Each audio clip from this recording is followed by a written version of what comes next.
Hello प्यारे बच्चों, फिर से स्वागत है एक बार आपका आपका हमारे इस छोटे से प्यारे से चैनल काइनेटिक एकेडमी में।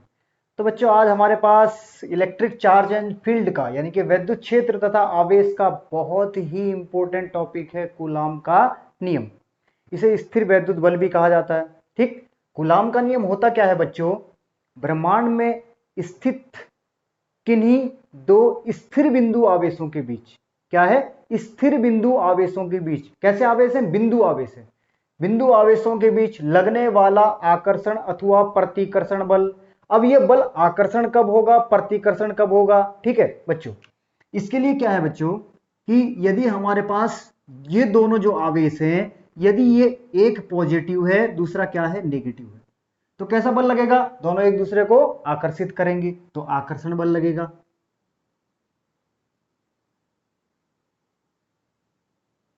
आकर्षण बल लगेगा, ठीक है। और यदि कैसे हैं? यदि दोनों सेम है, यानी कि पॉजिटिव पॉजिटिव है या नेगेटिव नेगेटिव, या दोनों आवेश कैसे हैं? नेगेटिव नेगेटिव है, फिर कैसा बल लगेगा?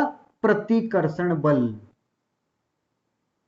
प्रतिकर्षण बल, फिर प्रतिकर्षण बल लगेगा।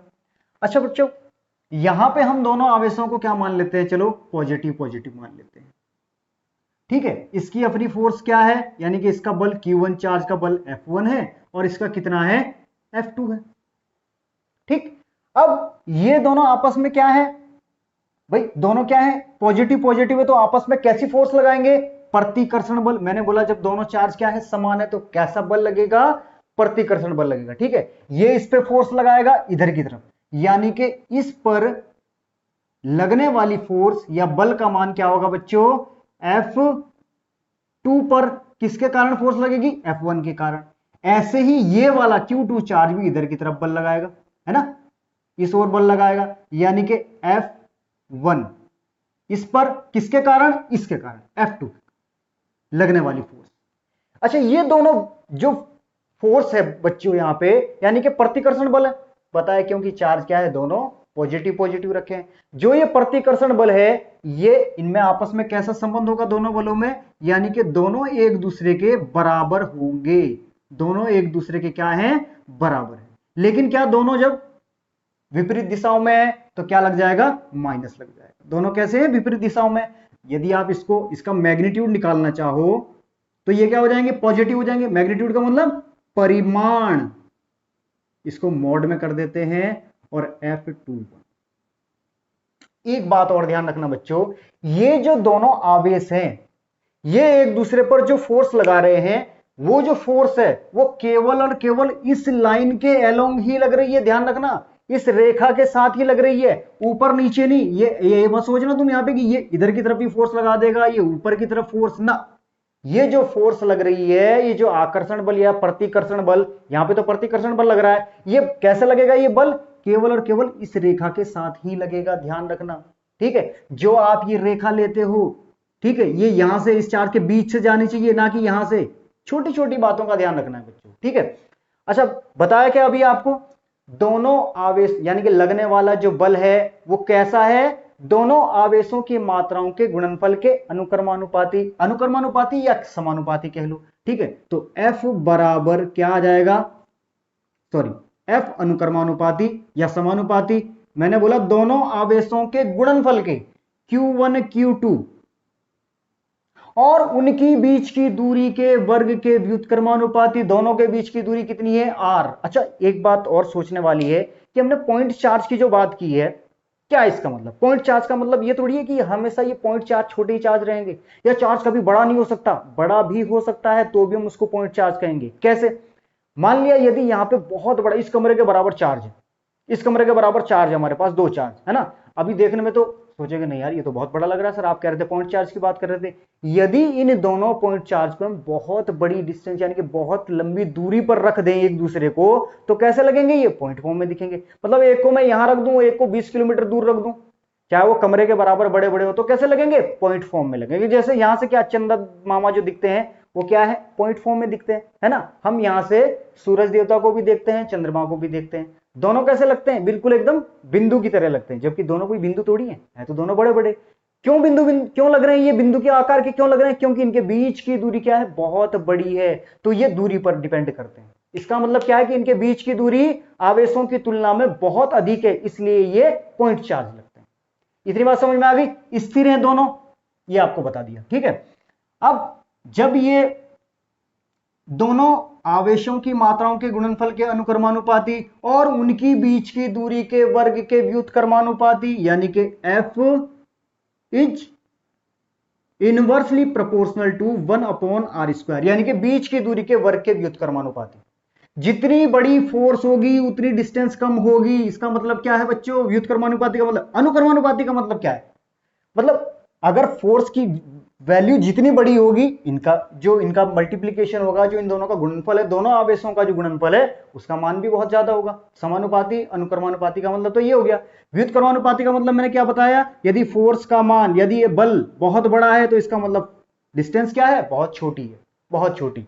यदि ये डिस्टेंस क्या आ जाती है, बड़ी आती है, तो फोर्स का मान क्या हो जाता है, बल का मान क्या हो जाएगा, घट जाएगा। देखो आप यहां पे भी देख लो ना, अरे ये चार्ज और ये चार्ज दोनों आपस में बहुत दूर है, तो आपस में जो फोर्स लगेगी इनके बीच की, जो बल लगेगा, कम लगेगा। भाई जब पास रहेंगे तो बहुत ज्यादा एक दूसरे को या तो प्रतिकर्षित करेंगे या आकर्षित करेंगे, ठीक है।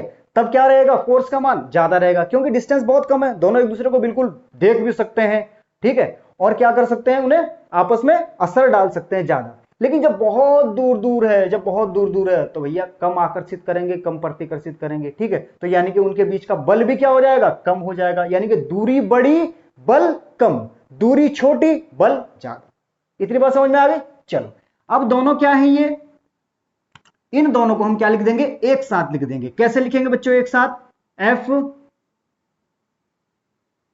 Q1 Q2 बटे r², दोनों को हमने क्या लिख दिया, एक साथ लिख दिया, ठीक है। ऐसी जब कंडीशन आती है हमारे पास, तो बच्चों क्या लिखते हैं हम उसमें, हम एक नियतांक लगा देते हैं, इसको बराबर करके हमने यहां लगा दिया K Q1 Q2 बटे r²।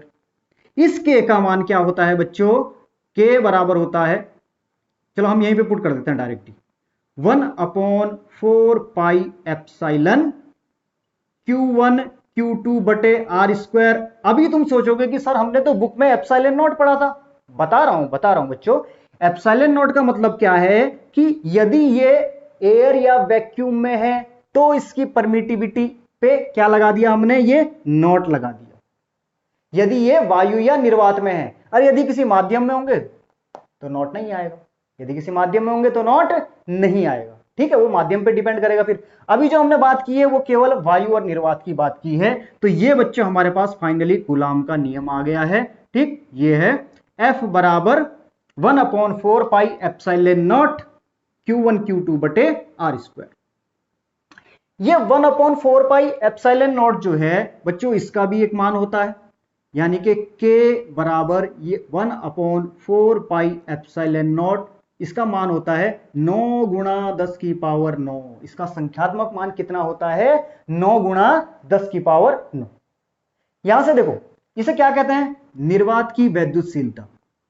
क्या कहते हैं बच्चों, निर्वात की वैद्युतशीलता।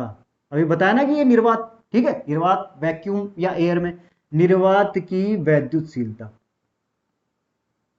वैद्युतशीलता, परमिटिविटी ऑफ एयर और वैक्यूम, इंग्लिश की बात करें, permittivity of air and vacuum, ठीक है बच्चों।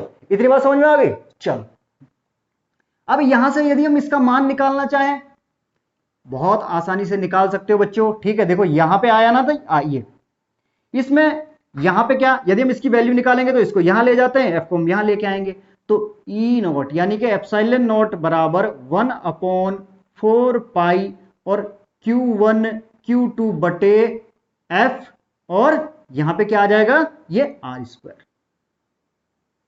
अब बात करते हैं इसकी क्या, मात्रक की, इकाई की बात करेंगे। क्या होगी इसकी यूनिट, क्या होगी बच्चों, देखो यूनिट के लिए दोनों आवेश हैं, इसका मतलब आवेश का मात्रक क्या होता है, कुलाम। कुलाम इंटू कुलाम कितना हो जाएगा, कुलाम का स्क्वायर, कुलाम का स्क्वायर हो जाएगा, बटे बल का मात्रक क्या होता है बच्चों, बल का मात्रक न्यूटन, बल का मात्रक न्यूटन होता है। और ये कि आर क्या है, दूरी है, दूरी का मात्रक क्या लेते हैं हम, मीटर, और भाई स्क्वायर है तो इसके ऊपर भी स्क्वायर लगा देंगे, यानी कि ये क्या हो गया, इसका मात्रक हो गया। बच्चों इतनी बात समझ में आ गई? ठीक। तो कूलाम का नियम क्या है? किन्हीं दो स्थिर बिंदु आवेशों के बीच लगने वाला आकर्षण अथवा प्रतिकर्षण बल उन दोनों आवेशों की मात्राओं के गुणनफल के अनुक्रमानुपाती, मतलब अगर इन दोनों आवेशों का गुणनफल का मान अधिक आता है तो वहां पे फोर्स की वैल्यू भी अधिक आएगी। व्युत्क्रमानुपाती यानी कि बीच की दूरी के वर्ग के, बीच की दूरी क्या है r, इसके वर्ग के व्युत्क्रमानुपाती। व्युत्क्रमानुपाती का मतलब क्या बताया? यदि r का मान बढ़ेगा तो फोर्स घटेगी, बल का मान घटेगा, यदि फोर्स बढ़ेगी तो r का मान छोटा होगा। ठीक है, हमने यहां पे क्या लगा दिया, एक कांस्टेंट लगा दिया, नियतांक लगा दिया, जिसकी वैल्यू क्या होती है 1/4 पाई एप्सिलॉन नॉट, और उसका संख्यात्मक मान क्या होता है 9 × 10⁹। तो इसमें क्या क्या चीजें जरूरी थी कि दोनों चार्ज कैसे होने चाहिए, बिंदु आवेश होने चाहिए, दोनों क्या होने चाहिए, स्थिर होने चाहिए। इन दोनों के बीच जो लगने वाली फोर्स है वो इस लाइन के अलोंग लगेगी, ठीक है ना, इस लाइन के अलोंग, ऊपर नीचे कहीं भी नहीं जाएगी। दोनों का परिमाण क्या है, बराबर है। भाई दिशा विपरीत है, इसके लिए हमने क्या लिख दिया, माइनस लगा दिया यहाँ पे। बच्चों यही कूलाम का नियम है। मुझे पूरी उम्मीद है कि आप इसे अच्छी तरह समझ लिए होंगे। आप चाहें तो नोट्स बना सकते हैं, ठीक है ना। आज के लिए इतना ही टॉपिक, आगे भी और ऐसे ही मजेदार टॉपिक लेके आएंगे, ठीक है। ये आज हमने जो कूलाम का नियम पढ़ा, ये बच्चों अदिश रूप था इसका, ठीक है, स्केलर फॉर्म था। अभी इसके बाद जो टॉपिक आएगा वो किस में आएगा, Coulomb's law in vector form, यानी कि सदिश रूप में भी करेंगे, ठीक है ना, वो भी बहुत इंपॉर्टेंट टॉपिक है। बहुत मजा आएगा, तब तक के लिए टेक केयर, बाय बाय।